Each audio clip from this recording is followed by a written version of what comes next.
இதுக்காக நீங்க வந்து நாம் தமிழர் கட்சியில முதல்ல இருந்தீங்க. என்ன காரணம்னு மக்களுக்கே தெரியும், உங்களுக்கே தெரியும்.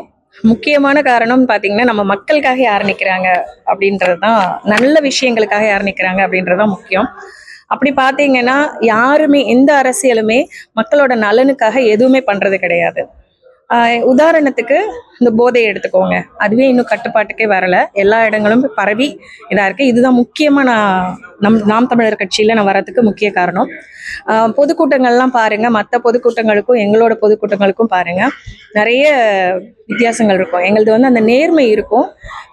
ஒரு பொதுக்கூட்டமே இந்த அளவுக்கு கட்டுப்பாடோட நடக்குது அப்படின்னா, எங்க அண்ணன் வந்து நாளைக்கு ஒரு முதல்வரா ஆனாருன்னா அந்த நாடே எந்த அளவுக்கு கட்டுப்பாடுல ஒரு ஒழுங்கா இருக்கும் அப்படின்றத இது பண்ணுங்க. இதுதான் நாங்க அரசியல்ல பயணிக்க முக்கிய காரணம். இப்ப பெண்கள் வந்து அரசியல் வர்றதே பெரிய விஷயம். அது குறிப்பா அந்த மாதிரி வர அது அரசியல் பேச அண்ணன் சீமான் அப்படிங்கிற ஒரு ஆள் இல்லைன்னா எப்படி இருக்கு? நிச்சயமா அரசியல் அப்படின்னா சாக்கடை அப்படிங்கிற மாதிரிதான் எல்லாரோட மனநிலையும். இன்றைக்கும் மற்ற கட்சிகளை நான் பார்த்த வரைக்கும், கேள்விப்பட்ட வரைக்கும், எல்லாரும் பேரண்ட்ஸ் ஆகட்டும் பயப்படுற விஷயம் என்னன்னா, பெண்களுக்கு பாதுகாப்பு கிடையாது, கட்சியிலேயே பாதுகாப்பு கிடையாது. நிறைய ஊடகங்கள்ல கூட நீங்க பார்த்துருந்துருப்பீங்க. எங்க கட்சியில நான் ஆரம்பத்துல வரும்போதே எனக்கு நிறைய விஷயங்கள் தெளிவுபடுத்தி தான் உள்ள வந்தேன். நான் கேள்விப்பட்டு நல்லா பெண்களுக்கு பாதுகாப்புன்னு தெரிஞ்சதுக்கு அப்புறம் தான் நான் உள்ளே இறங்கினேன். உண்மையிலே சொல்லணும்னா எங்களுக்கு முக்கியத்துவம் அந்த அளவுக்கு இங்க இருக்குன்றதுனால தான் நாங்கள் பயணிச்சுக்கிட்டே இருக்கோம், தொடர்ந்து பயணிக்கிறோம்.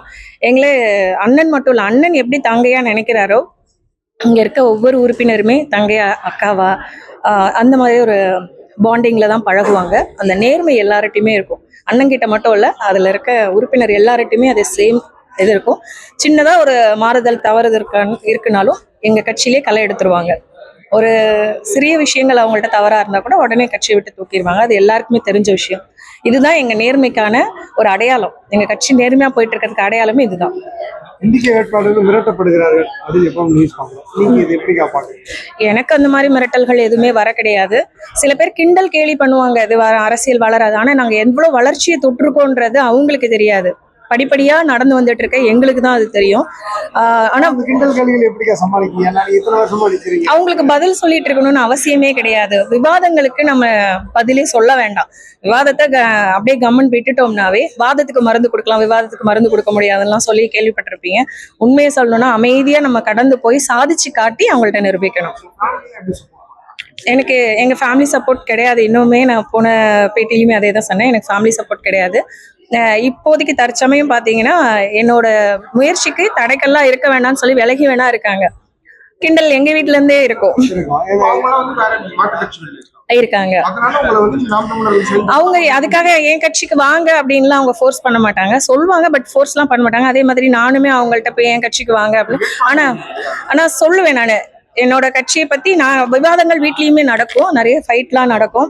அப்புறம் அப்பா என்ன சொல்லுவாங்க, வீட்டுக்குள்ள அரசியல் கொண்டு வர வேண்டாம், அவங்கவுங்க வேலையை பாருங்க, உனக்கு பிடிச்ச வழியில நீ பயணி, உனக்கு பிடிச்ச வழியில நீ பயணி, உன்னோட முன்னேற்றத்துக்கு நான் தடையா இருக்க மாட்டேன், உன்னோட முன்னேற்றத்துக்கு. ஆனா நல்ல விஷயம்னா முன்னேறிப்போ, அதுல ஏதாவது தடைகள் இருக்குன்னா வந்துரு அப்படிதான் சொல்லுவாங்க. ஃபர்ஸ்ட் முத நாள் யாருமே பதிலே பேசல. அடுத்த நாள் தான் வந்துட்டு ஃபர்ஸ்ட் சிதம்பரம் நான் செலக்ட் ஆகும் போதே நான் இங்க இருந்து ஃபோன் பண்ணி சொன்னேன், சும்மா கதை விடாத, அதெல்லாம் எப்படி உன்னை செலக்ட் பண்ணுவாங்க அப்படிதான் கேட்டாங்க ஃபர்ஸ்ட். இல்ல உண்மையாவே அண்ணனை மீட் பண்ணிட்டு இப்பதான் அண்ணன் சொன்னாங்க அப்படின்னு சொல்லிட்டு போட்டோ எடுத்த போட்டோவை அனுப்பி விட்டோடனே பாதி நம்பியும் நம்பாம இருந்தாங்க. நேர்ல போயிட்டு உண்மைதான் அப்படின்னு சொன்னதுக்கு அப்புறம் அப்பயும் நம்பல. அஃபிடாவிட் ஃபைல் பண்ண போற முதல் நாள் கூட எல்லா டீட்டெயில்ஸ் எல்லாம் நாங்கள் கலெக்ட் பண்ணி எல்லாமே டைப் பண்ணிட்டு இருக்கும்போது அப்பயுமே நம்பல, இவ ஏமாத்துறாளா இல்லை பொய் சொல்றாளா இப்படிதான் சொல்லிட்டு இருந்தாங்க. அதுக்கப்புறம் எங்க பொதுக்கூட்டம்ல அறிவிச்சதுக்கு அப்புறம் தான் எல்லாருக்குமே தெரிஞ்சது. பதில் பேசல.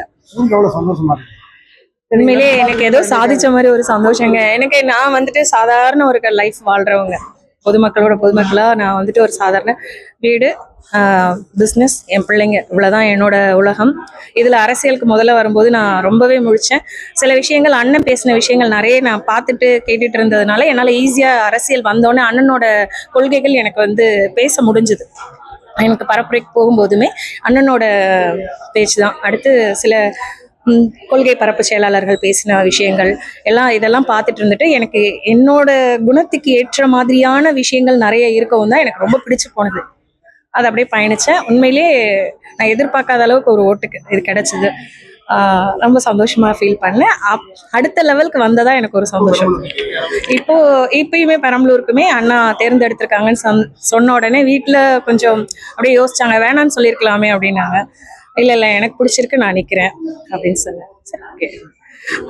பெருசா தடையாவும் இருக்க மாட்டாங்க, ஆதரிக்கவும் மாட்டாங்க. வெற்றி பெற வாழ்த்துக்கள். நன்றிப்பா. தமிழ் தேசியத்தின் ஒற்றை நம்பிக்கை எங்கள் அண்ணன் சீமான் அவர்களுக்கு என் மனம் நிறைந்த பிறந்தநாள் வாழ்த்துக்கள். நன்றி.